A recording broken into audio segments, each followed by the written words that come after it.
Hi, good morning or good afternoon. So super excited, and our podcast, The Inspired, was really spearheaded and started because we have Woman of Inspiration Awards. As you know, you're an award recipient, which is fantastic. Uh, Thank you so much. you're welcome. And the stories are so important. I know we talked offline a little bit about the importance of a story, but every single woman has a story.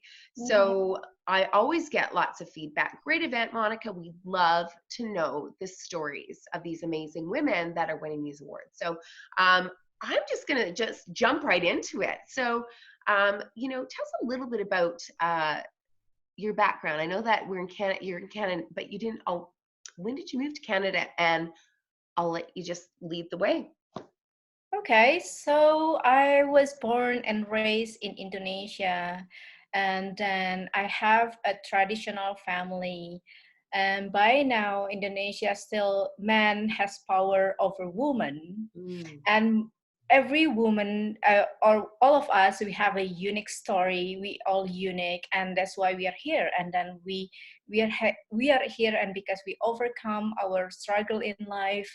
And then my story was I was fighting a lot for my daughter custody, because in Indonesia, by traditional family, the woman, the good woman or the good mother, they stay at home, they don't work, they don't chase their dream, you're just taking care of your husband and your daughter or your kids.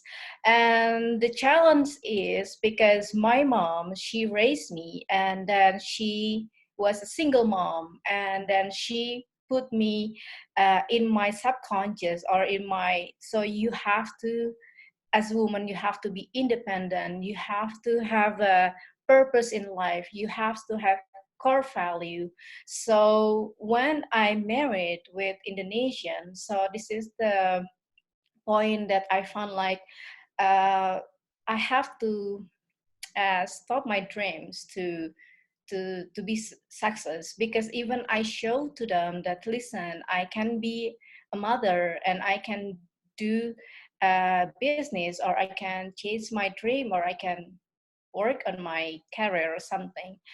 So But may I ask, Christma, um, so did you get married knowing, did your husband know that you had these big, ambitious dreams to fulfill in life? yes, and the only thing that he feel threat, because I had my first business in Indonesia. I was a fashion designer and makeup artist, and Mm. I have my own business, and I made more money than him. So by his ego, and he's not happy, and he became violence. Mm. And then in Indonesia, that's the only thing that when the husband like what this like like physical abuse, and they think it's normal because Mm. that's their husband. Mm. Well, you're lucky that you're here and you can always report to the police, and then you can get protection. But in Indonesia, when you tell to your mom, tell to your someone else, and then, well, that's your husband, and he has a right on you. So let me ask you, how long ago was this? How many, like, are we still, is it still so much in the dark ages even today?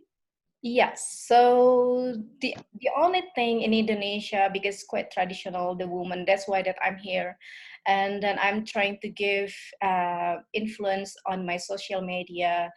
Like how to have freedom, how to empower yourself as a woman, and then you have a same right. Maybe it's not easy like in Canada, but more women, they, because we are stronger together, right? But in Indonesia, like, they scare about the financial abuse when they have to divorce. So let me ask you, how old was your daughter when you left your husband? So he was, 2 years. you had your own dreams, and because you're pursuing your own dreams and being successful doing so, he felt threatened. And that's really so sad, because I truly believe we start support her so that men can champion for women. but he felt threatened, and that evolved into an abusive relationship, which you did leave. You had the courage to leave. It doesn't sound like that was an easy decision. Yeah, that it was an easy decision. So that's why that I lost my custody. So I was fighting till the Supreme Court. It took me, I think, 10 years to win the custody. So there's a lot of time between wanting to leave your husband and then Supreme Court. So maybe you can fill in the gaps for the listeners, because your story is truly remarkable. I think it's heartbreaking when I had the chance to learn about your story, how you're an empowered woman, you're a successful woman, you had left your husband. Traditionally, the way that the culture was set up, it left you disabled. And so how did you get to the point where you were involved in the court system in Indonesia, and that you actually had to give up your daughter? Tell us about that, because it's just incredibly unfair and wrong on so many levels to destroy that relationship. Yeah, so in Indonesia, that first I think it's religious court, and then I lost my custody because they said that I'm not good enough as mom because I more chase my career or my to to work instead to be a housewife. And then I appeal again to provincial court, Yes. and then I lost my custody again because they said that I'm how come you have a time for your kid if you're working. Mm-hmm. And but the other hand in Indonesia, that if you're not working, because uh, they said that how come you have a money or financial to support your kids. So basically it's a bit hard like between both. And finally that I have to leave. I mean, I left Indonesia, and then I start to build my dream at the same time that I still fighting on the court in Indonesia. And you know, sometimes that it just like what I was scared that I'm for sure people like scared with failure, right? Mm-hmm. And then I just for me I just like a failure, it could be a learning opportunity for me, showing to how refine my original model. It just like distracted from my it's distraction from my goal or my dreams. So let So me ask you a couple questions, and I bet that there's so many questions. I wish there was a question answer period that it was interactive, yeah. because I'm really curious. I mean, number one, how old was your daughter? I mean, you say it was 10 years that it was a court battle, that you lost her for 10 years. Mhm. Now, number one, how old was she? And number two, what sort of relationship were you able to have with her? Like, how many times a year did you see her? So I came to see her. So okay, so I divorced, and then I left her when 2 years old, and she lived with me. And then at that time, I had a business, and he came to me and he said that okay, I will work with you to grow your business. And then we and in the company like we didn't make it good after, well, maybe because you know between husband and wife, and then the business is not going well, and then we start divorce, and then we have a lot of debts in the bank, and that's under my name because the company was Mm-hmm. under my name. And that debt, and I told him okay, so I have to pay this debt so I can still continue my life in Indonesia. So at that time my daughter lived with me, and when because at the time there was work like job offer in Dubai, and I said, you know, I think to take this job offer and I could pay my debt. Mm-hmm. And in meantime that I'm working in Dubai, and he took my daughter, and he said to the court like, well, she left our daughter only for her career.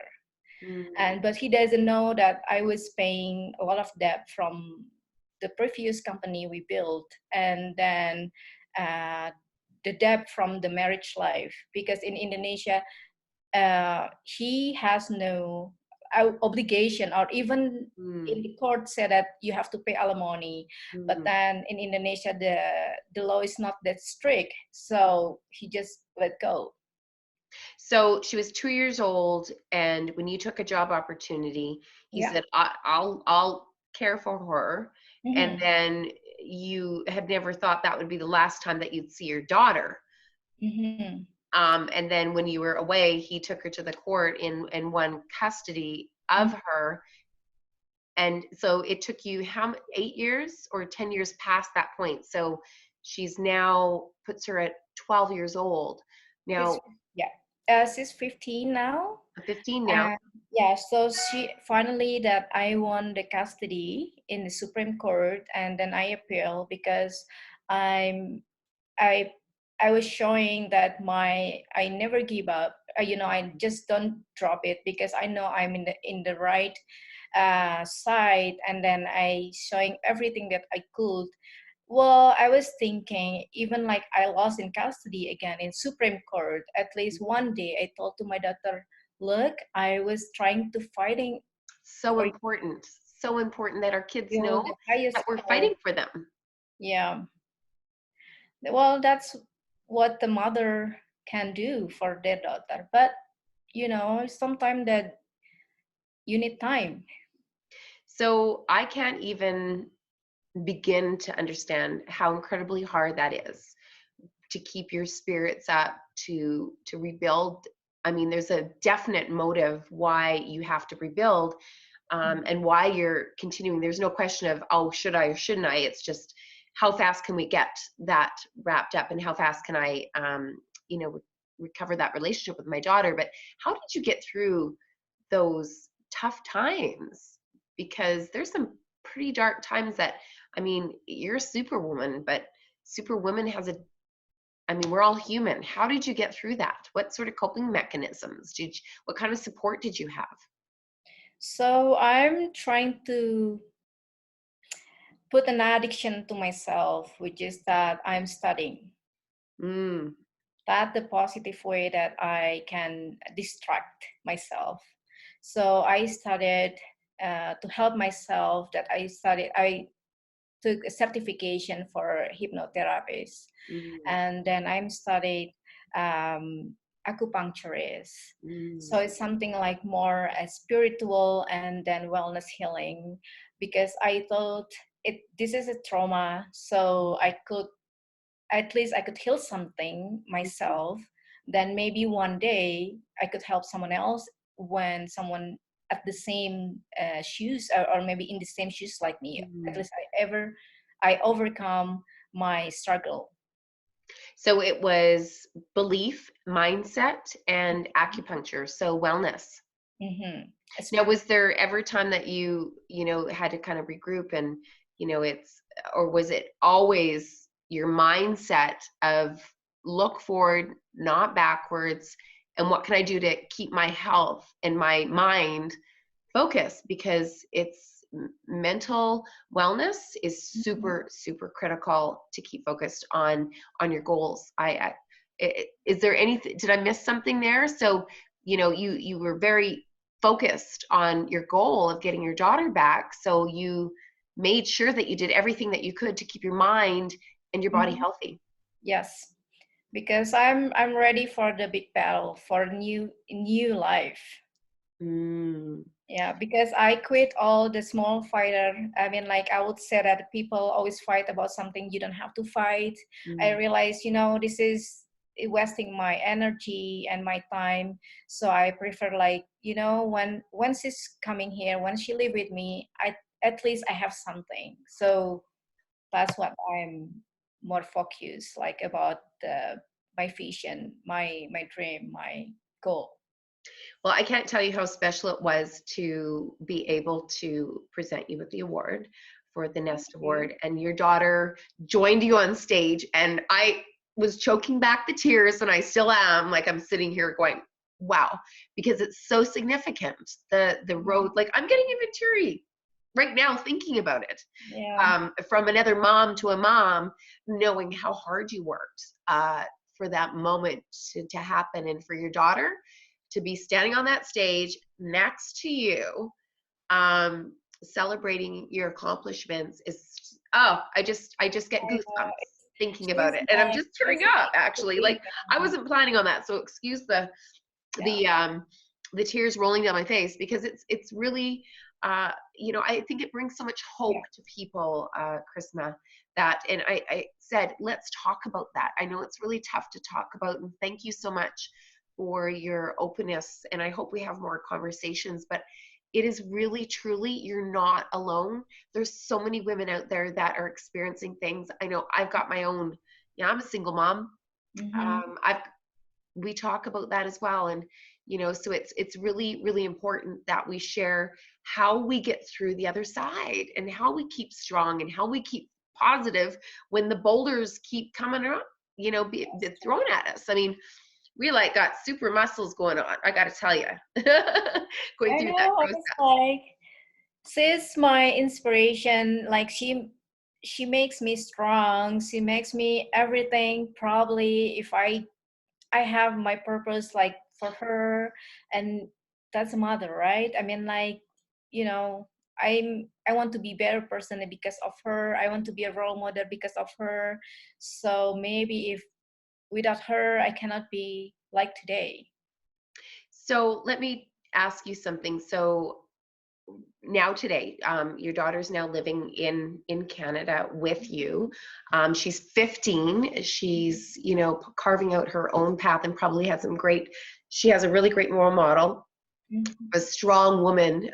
So what were your support systems like?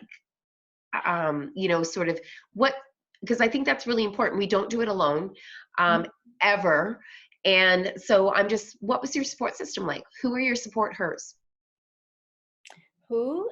Sorry, again?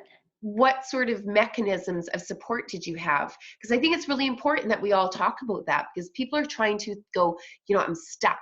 I know that I want to get here, but sometimes that path isn't quite clear. So I always like to ask, you know, how did you get to where you are, and what type of support did you need to get there? Okay, so my daughter, even like I am success in business, and then I prove her like, okay, I'm success as a mom.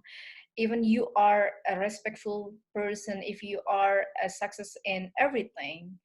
But my daughter or my kids, they still do, I mean, she's still doing something wrong.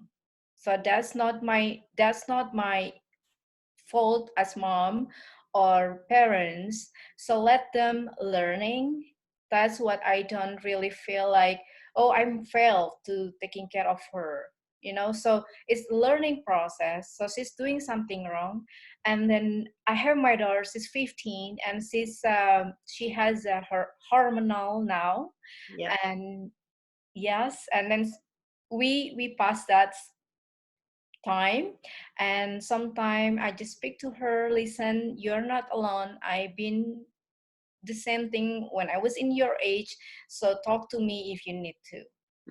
So I would say that she's quite open to me, and she's quite easy to deal. I know it's not easy after we've been separate for 10 years. Yes. And I came to visit her every once a year, and then we don't really speak. And I wasn't there when she needs me, when you know, like a young age. And then she's growing with so many people mindset, and then now I have to remodel or reprogram her mindset, or reprogram her subconscious, and then just speak with her. I mean, like, it's about learning process for both. And I think it's about building that trust. The Yes. relationship was, you know, for 10 years, not having that relationship or that ability to communicate with your child. I mean, no matter how much you love them, or you tell them that you love them, it doesn't replace a hug, or that connection, being in the room, somehow just that touch. And so I can't even imagine, you know, how hard that is for both of you. So I applaud your strength and your courage to keep going. And, you know, I know that you probably are really people that are listening are probably going, wow, I can't believe that you've been through this, and you have a lot more support, hers, around you than you know. And I think it's really important to reach out for those that are listening. We don't do it alone. And, there's, a community of women that support, and there's, fathers or coaches or advisors, mentors, really, really valuable. So what sort of other support did you have to get through this? For other support, that probably just learning by doing. So you were all alone. You didn't have any support? Well, no. I can't even tell you how incredibly heartbreaking that is. Like, I just, I think that we need to talk more about that. Yeah. And, I think it's as simple as asking for help. It's really tough to ask for help. Yeah. Why didn't you ask for help? First thing, I had my what do you call it? The blue. What do you call it? That after Baby blues. baby blue. Yes, after delivered my daughter. And then again, and I went to psychologist in Indonesia, and then I told to my ex-husband at the time, hey, I experienced this, and I think it's not, I need support.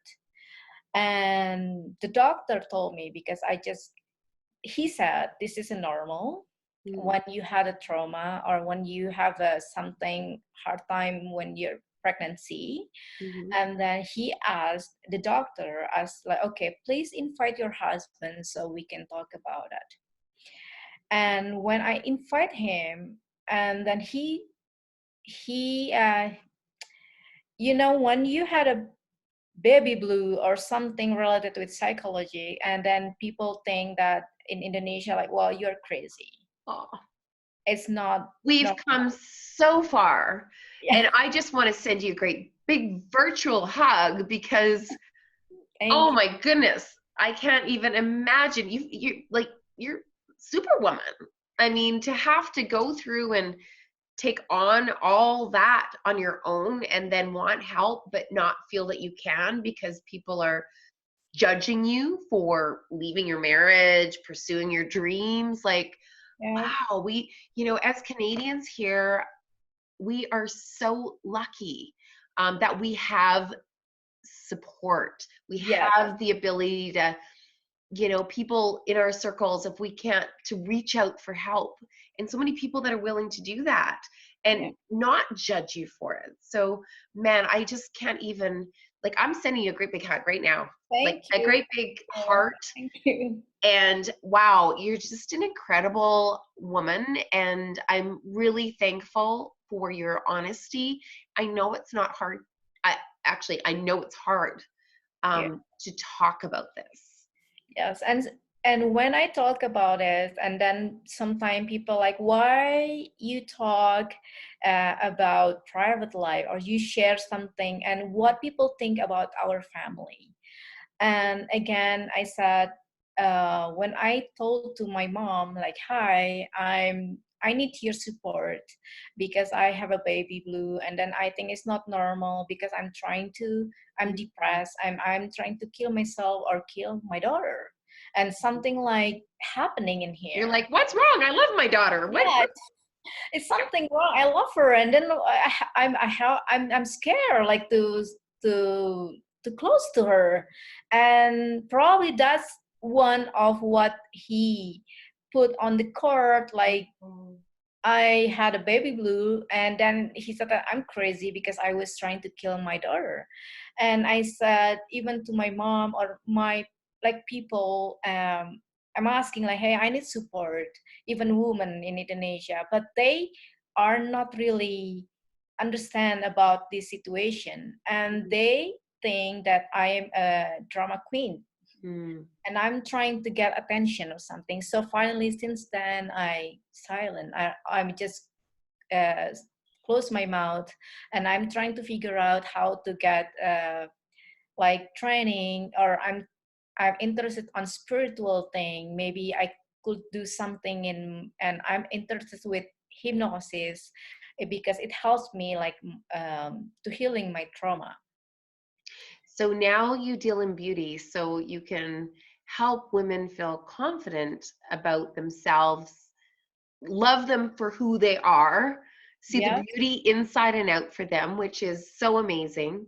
And I think you have so many beautiful things to offer, and teach. And please don't stop sharing your story, Chrisma. I have to say that for those listening, when we air the podcast, you're going to have some little hearts go up all over the screen, because that's a lonely road trying to do it alone. And what strength you've had the whole way through. So, I just want to say you have support. I think there's lots of work to do, and it sounds like, the more that we learn about how other cultures deal with this, Mm-hmm. um, just talking about it, it's nothing to be ashamed about, but then we help somebody else. When we share our story, we help somebody else get through theirs, right? Faster, and they feel supported. So, I think we're almost out of time, and we're definitely going to have you back on the podcast again. So super happy that you're in our world, that you're one of our alumni and mentor hers for our mentor program. Now, I just have to ask, what sort of, having gone through such, you're a businesswoman, you've really carved a new path in an area, for so many women back in your home country. But what words of advice would you actually give to someone that's listening or watching and they're stuck? What words of advice would you give them?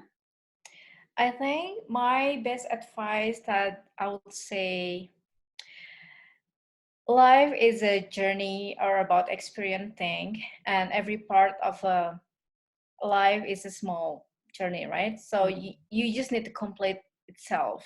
And the more experiences, the more that you learn from them, the faster that you become all of you are capable of becoming.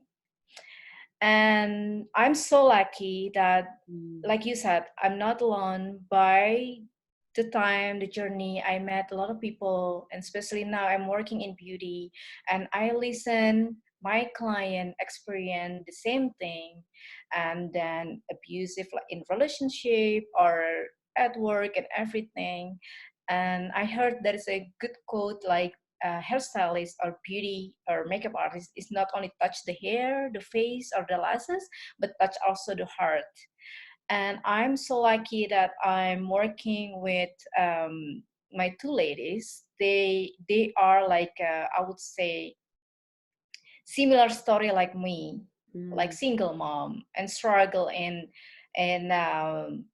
divorce or hardship in about the kids and stuff. So I learned because they are more senior, so I heard about their story, and this is it, like we are empower each other. Absolutely. I couldn't agree more about empowering each other.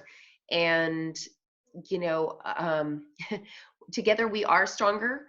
And Mm-hmm. I think we learn, from our experiences, the hardships that we go through.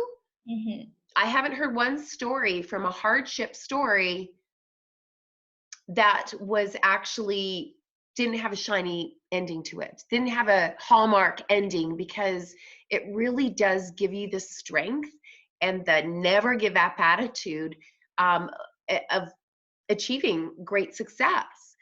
So it doesn't mean there's not like that roller coaster that's going on, Up and but down. you just got to see what part of that roller coaster you're on, and Mm-hmm. then go, okay, we're going to get to the top again. We might go down, but guess what? It's hard work going up, but we will just constantly have that roller coaster, and know that any struggle you're going through, you have the mind, the body, ask for help, get support. And it's a gift. Adversity, I always say is a gift, Right. because nobody could possibly, you wouldn't test yourself that hard. Yes. Real life tests you hard. And those are the lessons that really push you to a whole new level of success. And so it was a pleasure speaking with you, My Chrisma. You're pleasure. Hi. truly a woman of inspiration, well deserving of the title. And I look forward to actually working with you through the alumni program to share your story and to help and serve and inspire women and men and young women. You know, sharing our stories actually inspires others from, you know, going down maybe the wrong path initially, or just getting through the tough patches a little quicker. So thank you so much for your time today. It was an absolute pleasure. You're And welcome. is there anything else that you'd like to share with our audience before we wrap up? Well, the only thing that I can overcome my hardship is because I'm open or I allow myself to dream big. Love it. And yes, so start from dream and then translate your dream into goals and plans, and be clear about your goal and plan, but you have to leave it flexible about the process of achieving it. So And know that failure is part of the journey. that's it. Yes. The more band-aids you need for your falls, the better off you'll be, The because all those stronger you lessons. are. Exactly. That Get is resilient. amazing advice. Yes. Dream big, Dream big. make a plan, take action. Yes. Perfect. That's the formula Beautiful. for all of us. Well, looking forward to this journey with you and moving some more mountains together. Okay. Thank you. Thank you so much for this recognition. You are so welcome. We'll look forward to interviewing more of our women of inspiration. And thank you if you want to reach out. And for those watching or listening, we were interviewing Christma Nathali, and she is the founder and CEO of Beauty Addicts Inc. So we're signing off. If you'd like to learn more about Christma, please click the link below and learn more about her business and how you can get involved with some of the projects she's working on. Thanks very much, and have a Thank great you. day. Be Okay. inspired. Keep inspiring. Keep dream big. Dream big. Thank you. You're welcome.